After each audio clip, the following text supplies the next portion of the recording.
friends, it's Vanita. And before we get into this week's episode of Laid Off to Lift Off, I just want to take a quick second to say thank you. Thank you for being here.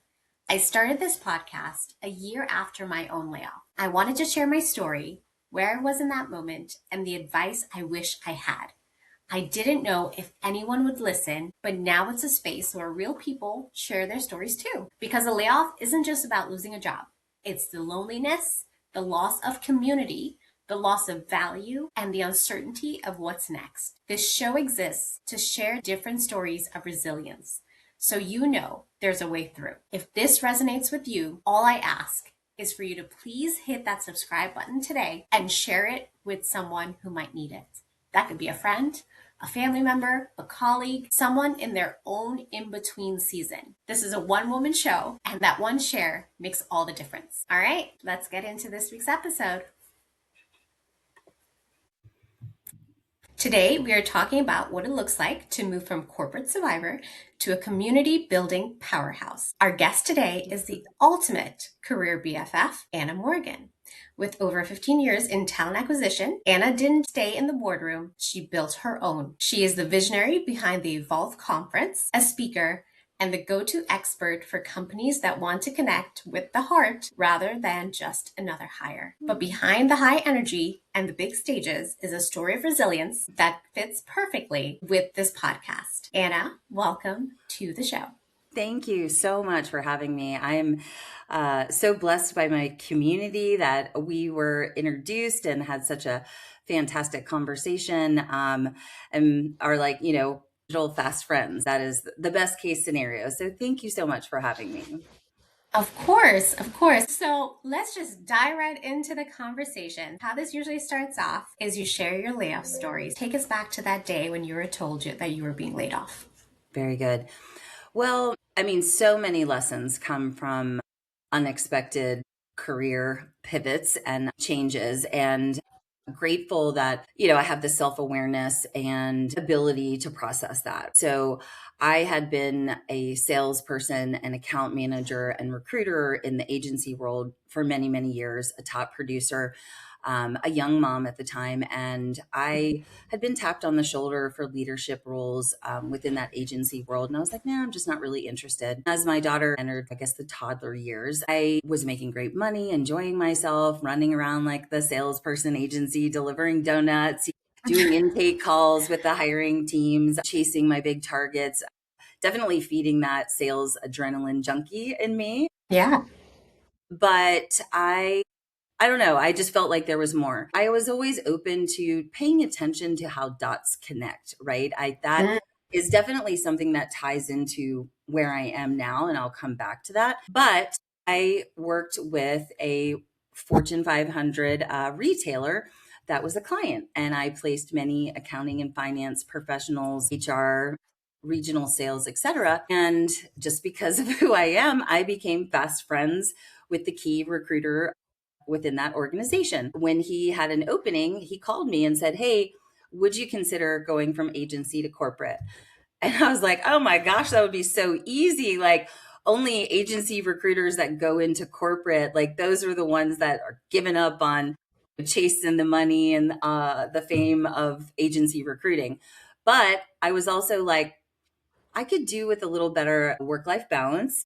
Yeah. And I could probably do that type of work with my eyes closed because agency world is just so intense, right? So I made the leap, and it was a tough transition, like compensation wise, because as an individual contributor, I had a decent base, but I had a large commission and you have a backlog of placements. So I walked away from that role, probably leaving about 60K on the table. But to go into a just steady at almost six-figure corporate role with a nice bonus potential. So over the course of, I'd say 2.5 years, some leadership changes, won the People Award in 2019, was recognized, for saving the organization 1.2 million in agency fees through my ability to fill roles within the corporation. And, was really enjoying it. It was very different from agency world because I was out running and entertaining and taking people to lunch and delivering candidates on their first day. And then you go into corporate and it's like, you're just going to conference room A, B, and C, right? Well, my partner and I worked really well together. We were recognized for turning around the reputation of talent in HR within the organization, which is about 1,000 corporate employees and a couple thousand in the field. So the challenge was the TA leaders kept turning over that we reported to. Sadly, a new leader came in and she and I just did not connect well at all.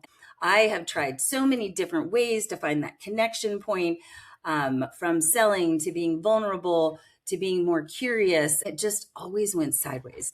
Anyone's listening that has ever had a situation like that where it's like, darned if you do, darned if you don't. Here's Yep. what I want you to hear. 1, document the journey. 2, ask for help. Find someone within the organization that you trust. I even did this. I had a friendship with the CHRO and I said, here are some of my challenges. Oh no, at the time they were the VP of legal. I said, I'm having these challenges, and they recommended that I go to someone else. So the third thing to do if you have a situation like this is believe in what that person says, and also believe in your worth and what you're seeing, and don't be afraid to advocate for yourself. Okay? 100%. Because as soon as COVID hit, despite hitting goals and doing the things, they had done, I guess, like a performance evaluation before COVID, right? And this boss that I clearly, and we even said to each other, like, this is not great. Like, we don't like each other. They were aware as well. Like, armoring up with crystals because I'm woo-woo, trying to like protect my energy, because I would leave these conversations just feeling insane. Right. And that is a big sign of friction and collusion within a leadership team relationship. Sadly, I didn't have the tools and knowledge to navigate that. So again, for anyone listening that might be navigating this, these were all little breadcrumbs that I think kind of led up to my layoff. If I had taken some action in service of respecting myself and my own value, I may have been able to avoid this layoff. Now, big corporations have metrics, and I was like just a tick, like 1% under, like feedback had been given, about traveling too much or having to go take care of my daughter. Well, I had been in sales. Like, I run my business from my phone and my laptop. I didn't need to be tied to my little corporate desk, and leadership saw that differently. So I got the call on May 1st when, COVID hit. They halted all recruiting despite raising my hand to say, oh, this is a great time to redo the job descriptions that no one ever wants to do. Or isn't that when all the stuff comes out that you always wanted to do? And you're this is the perfect way to do pipeline recruiting, right? We know that we need to open this many locations and we need to hire this many salespeople. How could we start warming up those connections so we're not so far behind?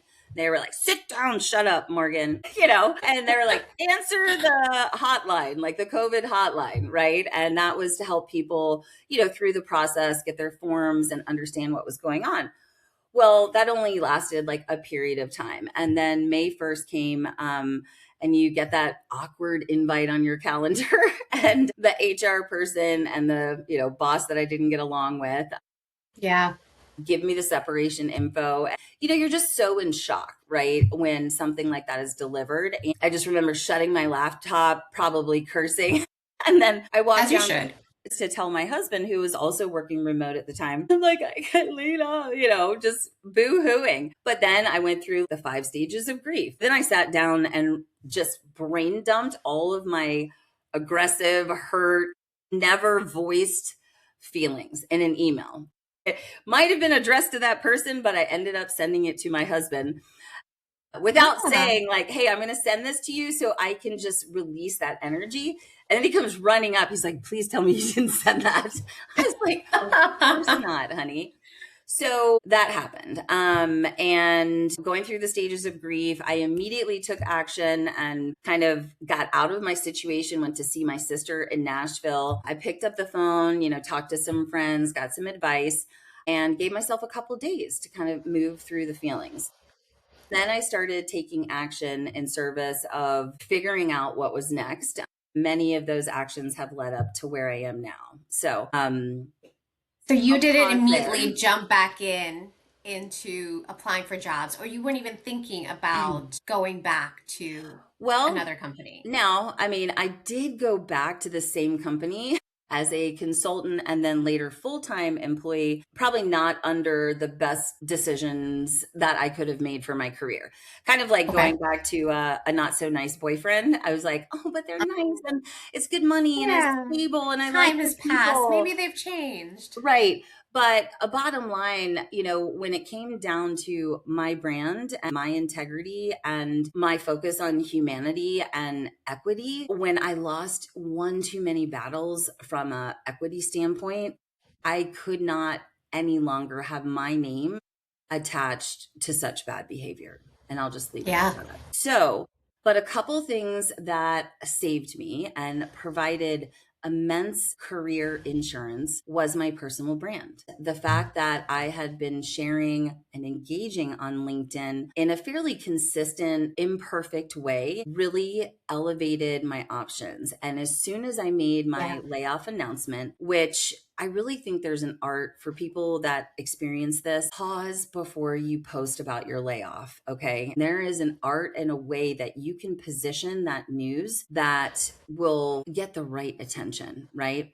Yeah. I'm happy to share that link of that post if people want to model success after it. I definitely had help from my coach, Judy Fox, who's my LinkedIn BFF. But I made a post saying, this is what happened. This is where I am. These are the things I've done. This is what I'm celebrating. And come with me on this journey, right? Yeah. I like that. I love the pause before you post. I And think when I say people pause, just I mean, y'all, 2 weeks minimum, depending on how 2 weeks. traumatic like Yeah, your for layoff sure. is. Like, write the mean email, get all the feelings out because you're going to be sad. You're going to be angry. You're going to feel abandoned. You're going to feel rejected. You're going to feel powerless, right? You don't deserve to feel that way. I didn't deserve to feel that way. I was good at my job. I did what I was Yeah. supposed to. I worked hard. I tried to navigate tough situations. I was truly one of those recruiters that drives influence and opportunity within organizations versus trying to sell my hiring managers on why I wanted to place that person. Being that partner and focusing and like thinking like an owner as I navigated through corporate also was something that helped make me memorable to the Yeah. employees that I worked with that ended up being clients, referral partners, gate openers, and things like that. So, but also if you haven't been active on the platform and then you come out and make a post and be like, please help me. And people are like, who are you? Where have you Yeah. been? Right. Yes. So, Oh my, right. what is your true value? And I think, I mean, I'm not going to say don't shoot your shot, but here's what's better: show up and support others and earn the right to ask for their help in the future, earn their trust. Like, and yeah. that's where people felt they understood my leadership style. They knew who I was, that they saw I was the same online as I am in person. And that is what really accelerated opportunity. So when I made that post, and there's again a whole art about putting together the open to work announcement because you know your own stuff, but you forget to put in like the basic details, titles, location, preferences, what Yeah. people say about you. So now I'm going to take people into what I did all throughout corporate that also set me up for success. So, hiring managers I worked with, I really focused on depth in those relationships, surprising and delighting, bringing back a little piece of chocolate from a trip, to Europe that I knew that person liked. That's just way my brain thinks because I'm a salesperson, right? Yeah. But just good follow up, asking hard questions, being super curious, doing what I said I was going to do, and connecting with them online. When working with them, making it very collaborative, right? Like, would you like me to teach you how to reshare a post from your LinkedIn profile? Oh, well, I Love don't that. feel good about my LinkedIn profile. Oh, I can help you with that too. Like, here's a couple ways to Yeah. spruce that up. So I had all of those contacts in LinkedIn as that I was communicating within the organization. So they were constantly seeing my content, right? The other thing that I did immediately after my layoff, probably after my mad email, was I sat down and made a list of all the people that I freaking loved at that company and that leveled me up, impacted me, touched my heart in some way. I sent them very hyper personalized emails and asked for their contact info and made sure that I was connected with them on LinkedIn. I also cleaned a little house for those that I didn't feel had the right to be in my social media Good for you. energy, right? It's about boundaries. It's about self-preservation and protection. And the way I bounce back is when I take action. I'm not messing around. Like, I know that I'm either people are a fan of Anna Morgan or, yeah, she's a little much. I'll go down the street for something else, right? Yeah. And I'm okay with that. And that is really hard to do when you're navigating a layoff, feeling like a failure, that you've been rejected, that you weren't enough, those types of things. But it also ignites like a spark in you too. Yeah. To It's do like, something you different. don't want me? Bold. Like, watch what I'm Exactly. going I'm to gonna show you. Yeah. Absolutely. I want to also mention, like, mentioned breadcrumbs before, Mhm. and so funny. I made a post about this yesterday about the breadcrumbs of your life. Yeah. That everything happens for a reason. Everything happens at the right time, in the right moment. And that meeting invite that you took, or that comment you left on someone's post that made them find you, all of it are breadcrumbs that leads to exactly where you want to be or are at the moment. So it's so funny. And then secondly, this is a funny story. When you mentioned the chocolate, my client group when I was at my other company was the recruiters, the TA function, and one recruiter in particular who actually hired me back in 2014. Mhm. She brought me chocolates because she knew that I love chocolates. Right. And to this day, we still talk about it. Chocolate and coffee, that is my weakness. There we go. I love it. But that's the thing. Like, so there's that Steve Jobs quote where he says, you never know how you can connect the dots in the future. And he said, I've always just trusted, and I'm butchering this quote, but I'll give you the right one, intuition, destiny, karma, whatever it may be, that these touch points have never let him down in the future or will be useful in the future. And so, I've always like operated in that just connection, abundant mindset. And that was part of that breadcrumb trail that set me up for success. So it was posting on LinkedIn. It was doing what I was going to say I was going to do. It was advocating. Mm-hmm. It was, surprising and delighting the people in my life, that I was working with, to show that, I valued their commitment to working with me. I've just always naturally been curious of humans and their stories, right? So when I made that post, I got a ton of inbound leads. I actually got 2 offers. I got paid workshops. I was invited on podcast. I mean, hello, that's the best case scenario. You make a job layoff announcement, you get interviews, offers, podcasts, paid work. So it allowed me to just, my gosh, okay, I have options. And that, for the years that I coached job seekers, was the ultimate result that I wanted to create, in addition to reminding them that they are loved, valued, and seen, and that their work on this earth matters, right? Yeah. So the other thing I told you, I sent personal notes to everyone. Some people I went and met up with coffee. And I've made a point to keep in touch with these past coworkers. That's what resulted into many new coaching clients, many new recruiting clients, because they went to other places. They needed to hire more people. Then I just decided to start being of service. So this is another thing, that I've learned through my time being alcohol free and my time in organizations that teach you how to manage life on life terms, is how can I get out of my pity party and out of my hurt in my head? Well, I can pick up the phone and be of service to someone else. So I launched the Job Search Hotline. Then I did the Job Search Angels on Clubhouse, to 2 years of audio events on LinkedIn, to, fringe events. And then that is a lot of what has led into where I am now from a community building and event standpoint for specifically folks in the talent and HR space. Tell me a little bit more about how Evolve came into how it evolved to existence. So, how did Evolve? How did Evolve? I would say another thing for people that are navigating the corporate world, like, I just didn't know that these educational conferences existed. It was like, and so if you're working in corporate and you're looking at your budget and your performance planning, ask your teams like how much they've allocated for your professional development. HR teams, 100%. Because they get credits are usually higher prioritized than recruiting teams. So all you recruiters out there, make sure you get some cash for your continuing education for 26 and 27, right? So when I, after COVID and, working from home and being somewhat isolated, I started going to these smaller and then bigger conferences. I didn't know it at the time, but I was doing a massive amount of market research. As someone who's neurodiverse and likes to travel and, is a past hospitality person, like I can just connect a lot of dots. So I started back to the connecting the dots. See, yeah, right. That I liked and didn't like. And then I was like, man, I'm learning stuff. I'm staying relevant. It's helping me in my, fractional work or in entrepreneurship and coaching. And then I was like, well, I've got something to say. So I'm going to throw my hat in to speak because I've been a generalist. I'm great with candidate experience. I've hired thousands and thousands of people.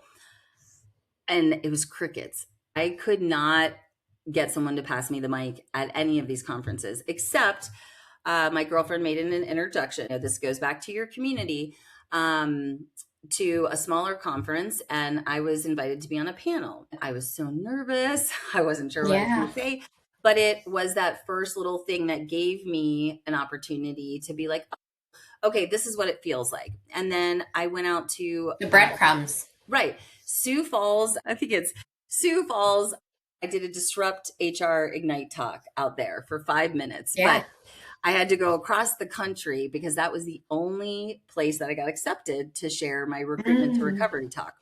So I went out and did that. And I was so proud of myself. If anyone is thinking about, dipping their toe into public speaking and sharing their voice, because public speaking like that can also elevate your career and create insurance within your organization because you're active on social and they see that you're elevating others. And they might look at that spreadsheet line and not see you quite as such a number and be like, oh, we might be a little nervous to let them go, because they're doing all this great stuff and we might be able to use them somewhere else. So, and I was turning 50. So I was like, well, if I can't really find the stages that make sense for me and my energy, then I'm just going to build my own stage. And I love that.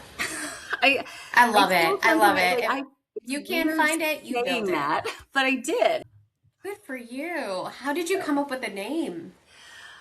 Oh my gosh, I appreciate you asking about that because it was like the fourth name that I'd come up with. I had bought URLs and emails, email addresses. I had wanted to do like the Career BFF Summit. There was another like more of a rebel type of name. I can't remember what it was, but one of my buddies said like, you probably don't want your brand Career BFF to be in the name, because he was like, just in case it might suck, you don't want to ruin this nice brand that you created.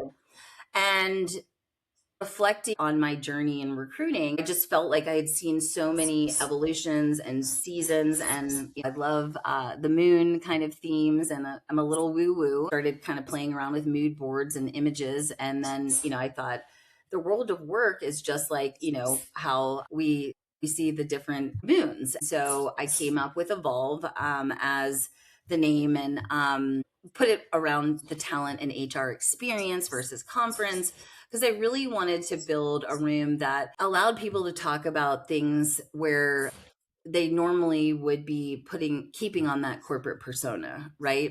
Yeah.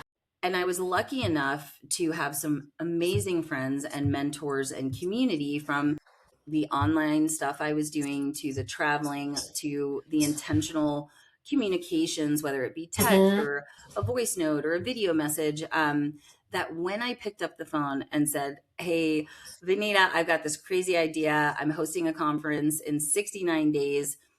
And I need a speaker to come talk about layoffs, right? And can you make it? And I mean, my people showed up for me, and it was the best birthday ever. And I also pitched it like, come for the learning and stay for the party too. So it was like a package. And if you did ask me that, I would say yes, by the way. All right. Well, Evolve 27 is coming. So, and then just that's fantastic. I know it's your second one that you did in January, right? Yes. So from the first to the second, what did you learn? And what was like your biggest eye-opening moment? We would have to have a second podcast episode for this. Like, I might have to have you on Fair. mine to tell you what I've learned. I would say so many things, but if anyone is thinking about building something, like, don't wait. Like, you don't need permission to do it. Messy, imperfect action is going to be so much more respected and noted than doing the same boring thing all the time. So that was like the biggest thing that has been reflected back, which I'm still working through my own, like, accepting, wow, like, this is pretty badass. I've actually have done this now twice and doubled in attendance and revenue and things like that. But the most humbling thing is, like, because I grew up in recruiting and I had a lot of deals go great and a lot of deals fall apart, it kind of reminded me of that season of my life when I was still kind of flexing my learning how to close deals, because I'm a recruiter. I am a marketer. I am not a full event person. I got my booty handed to me a couple times with not knowing the knowledge of how to navigate working with a big global space that I was hosting the event at. This is another lesson for people. Don't be afraid to ask for help. My sister has been a partner with me in other, like, fringe events, and had I not just been so in my head and I had picked up the phone sooner and said, hey, Mimi, I think this, like, catering thing is too much and I don't feel like I'm being treated fairly. Like, how can I navigate this? If I had done that earlier, my mental health probably would have been a little bit better. But shout out to my sister, Amanda Lynch, who's now an official partner. And through that event, went toe to toe with some event industry people and helped me save $10K on my catering budget. Look at because that. She just knew that they were BSing me, essentially. And I didn't know better. So, ask for help sooner, pretty much whether you're in entrepreneurship or in a corporate life. Love it. So, the last part of this podcast is always, what advice would you give people who have been laid off or think a layoff is coming? Yeah, so I would document everything. Make sure that you're screenshotting your shout outs when people are like, oh my gosh, that's the best hire, or this work is amazing. Do not keep it on the company share drive. Put it in your Dropbox, your Google file, and make a habit of doing something like that either monthly or every 2 weeks, because if you don't get in the habit of it, and then when you go back, you're going to need it also to remember what impact and value that you've added to the organization, which will also help you add depth and data and qualifying information to your resume that will help you stand out. And then I would say just try to embrace LinkedIn. I don't mean to be like the crazy sales lady of LinkedIn, but by taking imperfect, messy action and being fairly consistent with my community and engaging, that has, like, just benefited me and given me such ROI in so many areas of my career since 2006. If you're intimidated by LinkedIn or don't know where to start, there are so many of us that can spend 30 minutes to an hour, to get you that foundation to launch from. To combine those two things, I think the recommendation section on a LinkedIn profile is so underrated and people don't use it enough. And what I mean by that is when I was laid off, I reached out to a coworker on a different team, a vendor I worked with, my direct report, and I asked them because I didn't care. I'm going to ask you to help me. Oh, yeah. And I'm like, can you please write me this recommendation on my LinkedIn profile? And they did. And people are willing to help you if you just ask, because they don't really know how to help you. But when you give them specifics, they will. So when I had interviews or even phone screens or whatever have you, I directed people to that recommendation section specifically. 100%. And that's where they just saw, how I worked with others right then and there. So powerful. Definitely ask for help, use LinkedIn, and, leverage those recommendations. But also when someone, like, you're in those moments where, I'm like, Vanita, I can't believe how fast you hired that person and she was so perfect. And then you would say, Anna, thank you so much. Like, while we're talking about it, I'm always keeping my LinkedIn updated. Would you be so kind to, put what you just said in a LinkedIn recommendation. So I just have Yeah. that for the future, right? That's super powerful. The other way those recommendations really boost confidence for people that have been laid off is that it's storytelling. Those that do Hmm. storytelling effectively in interviewing is where it's going to land in the hiring manager's body, right? Like I started the podcast with, I was recognized for saving the company this amount. I was, Yeah. awarded the People Award for this quarter. It's more conversational without trying to sell it. But when you Right. position it of, this is how my team described me, or my leader really leveraged my strengths, those types of things are super helpful. I love all this advice. I'm just thinking she's dropping a lot of gems here. I don't know how I'm going to cut this episode down. So I would be remiss if I didn't ask you about the job market as specifically and how candidates can navigate it. And my specific question is, so that we all know that the job market is really insane right now. And Mhm. people have been out of work for months, years even. They've applied to hundreds or thousands of jobs.